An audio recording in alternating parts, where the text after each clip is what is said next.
So I'm between the Cheswick village and Lochlea's so-called bus gate, and this is one of the Bristol bus lanes that the motorcycles are not allowed.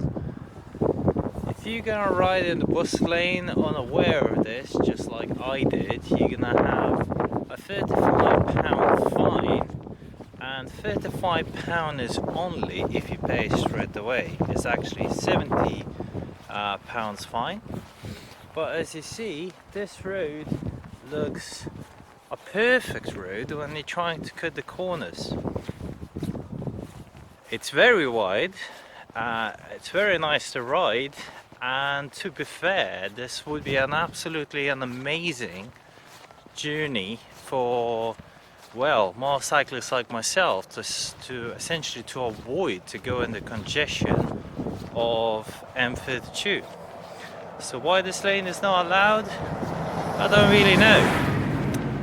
It's a hard question, but let's have a look at it. There is no houses around it. Some really old abandoned council offices, old industrial units, and well, the road looks really nice and wide.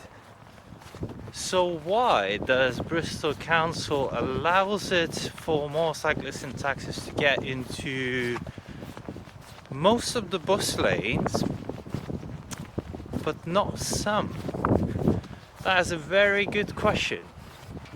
But either way, if you're gonna travel here, this is how they're gonna find you. They're gonna film you with one of these cameras, essentially gonna send you 3 still shots with your number plate, and then you are fined by sending into your home address a fine stating that you did rode onto this bus gate, or a bus lane that is only for buses and bicycles, and well, from your registration plate I guess they know your address, so they know how to send it.